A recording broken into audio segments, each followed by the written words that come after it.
Namanya Yogi Firmansyah. Ia bukan tokoh politik, bukan tokoh nasional. Ia juga bukan penggiat sesuatu atau pengamat yang saban malam muncul di televisi. Ia hanya aparat sipil negara atau ASN di sebuah kementerian yang juga kebetulan sering menulis artikel di media. Selama ini tulisan-tulisannya nyaris tak ada yang menjadi perhatian besar masyarakatnya. Kecuali tulisan opini di laman situs berita detik.com pada Kamis pekan lalu.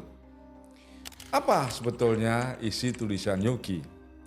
Mengapa pula tulisan itu memicu reaksi berbagai pihak, baik aktivis maupun kalangan wartawan? Kita bahas setelah ini. Tulisan opini Yogi berjudul Jenderal di Jabatan Sipil, bagaimana merit ASN. Tulisan itu tayang di laman opini detik.com. Tulisan Yogi membahas kemungkinan penempatan perwira aktif TNI di jabatan strategis sipil, tepatnya di sebuah kementerian tempat Yogi bekerja. Tulisan Yogi sebetulnya tidak mengandung hinaan pada orang tertentu, tidak juga mengandung ujaran kebencian. Ia bahkan dalam tulisannya mengutip undang-undang, mengajukan pertanyaan tentang prinsip meritokrasi ASN, dan menyinggung soal pemisahan peran militer dan sipil dalam birokrasi. Namun beberapa saat setelah detik.com menayangkan opininya, Yogi mengaku diteror. Ia mengklaim bahwa ada satu kesempatan ia diserempet sepeda motor. Yogi juga merasa diikuti oleh orang-orang yang tidak dikenal. Tapi tidak ada peristiwa perampokan, tidak ada pemukulan pada Yogi. Jadi tidak jelas apakah insiden itu suatu kebetulan atau memang terkait dengan tulisan Yogi di detik.com. Pertanyaannya, jika itu memang sebuah teror, siapa yang mungkin melakukannya? Siapa sih sebetulnya yang merasa cukup terganggu oleh sebuah opini hingga perlu mengintimidasi penulisnya? Sebelum mengambil kesimpulan, mari kita lihat secara jernih kasus ini, secara logis dan tanpa prasangka.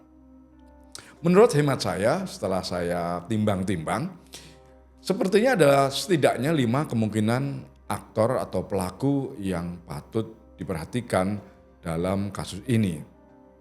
Pertama, ada kemungkinan pelakunya dari institusi militer atau pendukungnya. Ini baru kemungkinan gitu ya. Mengapa bisa dimasukkan dalam sebuah kemungkinan? Ya karena tulisan Yogi menyentuh isu yang cukup sensitif tentang militer masuk birokrasi sipil. Tapi Yogi tidak menyebutkan nama secara ofensif. Ia hanya berspekulasi dengan diperkuat oleh fakta. Apakah masuk akal jika institusi sebesar itu mengirimkan ancaman hanya karena satu tulisan? Ya bisa jadi, tapi biasanya kalau memang ada tekanan seperti itu, ia mungkin bentuknya lebih sistemik, lebih formal, dan lebih terkendali. Bentuknya bukan sekedar intimidasi di jalanan. Kemungkinan pelaku kedua datang dari relawan politik atau loyalis presiden. Mengapa demikian? Ya karena tulisan itu menyebut nama Presiden Prabowo Subianto dan menyiratkan bahwa keputusan penggantian pejabat di kementerian itu datangnya dari atas. Bisa jadi kemungkinan besar ada yang ingin membela kehormatan presiden dengan cara-cara seperti preman. Tapi lagi-lagi ini bentuk yang tidak lazim menurut saya. Biasanya para loyalis bisa berupa influencer atau buzzer begitu ya, itu menyerang lewat media sosial saja, bukan di trotoar atau di pinggir jalan. Yang ketiga, yang menurut saya justru paling berbahaya adalah musuh pribadi bertopeng politik. Mungkin ada seseorang yang punya urusan lama dengan Yogi, entah karena utang piutang, persaingan kerja, atau bahkan relasi asmara yang menggunakan opini Yogi di media sebagai dalih untuk menyerang. Orang yang tahu rumah Yogi, tahu rutinitasnya sehari-hari, dan tahu kapan harus menakut-nakutinya, bukan untuk membungkam opini, tapi lebih bersifat untuk melunasi dendamnya. Tapi itu juga baru kemungkinan, belum ada sesuatu yang bisa disimpulkan. Kemungkinan keempat, pelakunya adalah pihak internal dari tempat Yogi bekerja atau di lingkungan dunia profesionalnya. Mungkin ya ada yang melihat tulisan Yogi sebagai ancaman terhadap posisi, reputasi, atau kontrak kelembagaan. Bisa jadi pelakunya bukan orang luar, tetapi seseorang yang ingin menjaga ketertiban internal dengan cara yang tidak tepat atau keliru. Terakhir, kemungkinan pelaku yang kelima adalah orang yang terlibat relasi asmara atau konflik keluarga. Teror dari kelompok seperti ini tidak selalu politis. Kadang yang menyakitkan ini datangnya kan dari orang dekat. Dan tulisan Yogi hanya dipakai sebagai topeng atau semacam alibi untuk membenarkan kekerasan emosional yang sudah lama terpendam. Tentu saja kita tidak bisa membicarakan kasus Yogi tanpa mengingat bahwa ia bukan korban satu-satunya, bukan orang yang pertama menjadi korban. Koalisi masyarakat sipil untuk reformasi sektor keamanan setidaknya mencatat ada 5 peristiwa lain yang terjadi sebelum kasus Yogi dan artikel yang dihapus di Detik.com. Mungkin teman-teman juga masih ingat ya, ada kasus kiriman paket kepala babi dan bangkai tikus ke kantor redaksi majalah Tempo.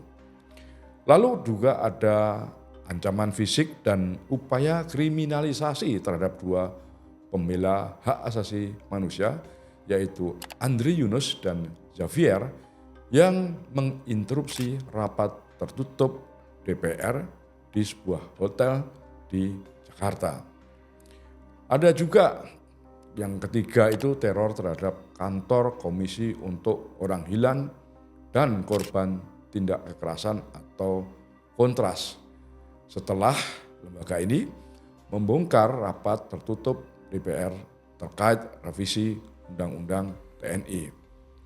Yang keempat, kasus pengintaian terhadap kantor Kontras pasca pengesahan Undang-Undang TNI. Dan yang terakhir, menurut koalisi tersebut, ada kasus intimidasi terhadap mahasiswa Universitas Islam Indonesia yang mengajukan uji materi Undang-Undang TNI di Mahkamah Konstitusi. Jadi intinya, ancaman terhadap suara kritis bukan cerita baru di Republik ini. Tapi mari kita aktifkan satu perangkat penting dalam dunia jurnalisme. Perangkat apa itu? Yaitu perangkat atau faktor skeptisisme atau keraguan. Keraguan seperti apa? Yang pertama, kita perlu meragukan, benarkah kasus Yogi itu adalah sebuah teror? Karena sampai hari ini tidak ada rekaman CCTV yang muncul di media sosial seperti biasanya. Biasanya kalau ada kasus, ada insiden yang terkenal, itu potongan-potongan CCTV-nya sudah beredar kemana-mana. Ya. Tapi dalam kasus ini tidak ada. Atau belum ada sampai hari ini. Tidak ada juga saksi yang melihat langsung tindakan yang menurut Yogi adalah teror. Dan yang lebih membingungkan sebetulnya adalah sampai rekaman ini dibuat, Yogi belum membuat laporan resmi ke polisi. Oleh sebab itu timbul pertanyaan, apakah ini berarti terornya fiktif? Tentu saja kita belum bisa menyimpulkan kejadian ini dengan pasti. Ini justru menunjukkan bahwa kita perlu menjaga jarak emosional agar tidak terjebak dalam simpati yang menutup layar. Ya, karena sejak peristiwa penghapusan artikel itu di Detik.com, banyak spekulasi liar di masyarakat, ya, menyebut ada teror, ada tekanan, dan seterusnya. Tapi sampai hari ini belum ada penyelidikan lebih lanjut dari aparat penegak hukum. Yang sebetulnya menurut saya itu juga menimbulkan pertanyaan adalah respons redaksi Detik.com. Tulisan Yogi memang sudah dihapus. Tapi penghapusan itu bukan karena terbukti keliru, melainkan seperti yang ditulis di laman Detik karena adanya situasi genting. Tapi tidak ada pernyataan resmi apakah redaksi Detik.com menyelidiki klaim yang disebutkan oleh Yogi. Apakah teror itu benar-benar ada atau tidak? Atau sebetulnya apa yang dilakukan Yogi meminta redaksi untuk menghapus tulisannya adalah sebuah ketakutan terhadap suatu tekanan. Kita patut bertanya-tanya, jika tulisan dihapus tanpa penyelidikan, jadi siapa yang sebenarnya kalah? Apakah penulisnya, redaksinya, atau kita, masyarakat sebagai pembaca? Tentu saja terlalu dini untuk mengambil kesimpulan dengan tergesa-gesa. Tapi menurut saya ada satu pelajaran untuk kita semua. Apa pelajarannya? Ya, pertama kita harus berhati-hati dalam melabeli pelaku. Jangan buru-buru menyalahkan kelompok tertentu, misalnya militer, pemerintah, atau kelompok relawan tanpa bukti kuat. Karena bisa jadi yang mengintimidasi itu bukan negara, tapi karena orang-orang yang masuk dalam cerita lama Yogi dan belum selesai. Yang kedua, menurut saya media harus melindungi penulisnya, kontributornya, atau orang yang sering menyumbang tulisan ke media tersebut ketika tulisannya membuat atau memicu gelombang perhatian publik. Kita tidak bisa membiarkan satu opini berubah menjadi surat ancaman, surat tekanan tanpa pendampingan. Jangan sampai media membiarkan kontributor atau penulis tamunya berdiri sendirian. Yang ketiga, kita sebagai anggota masyarakat, bagian dari publik, harus tetap kritis tapi rasional. Jangan hanya karena tulisan ini menyebut seorang jenderal atau posisi jenderal atau jabatan dalam militer, lalu kita langsung berteriak, wah, militer represif atau presiden otoriter. Tanpa penyelidikan yang adil, kita hanya mengganti satu bentuk tekanan dengan tekanan yang lain. Jadi teman-teman semuanya, kadang-kadang yang paling berbahaya dari sebuah tulisan bukan isinya, tapi siapa yang membacanya dan bagaimana mereka memaknainya. Demokrasi dibangun bukan hanya oleh keberanian berbicara, tapi juga keberanian dan kesediaan untuk mendengar. Yogi mungkin hanya satu dari banyak penulis yang menaruh pikirannya di atas kertas atau layar.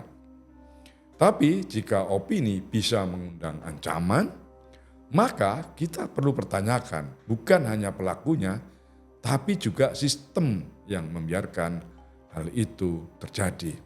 Mengapa?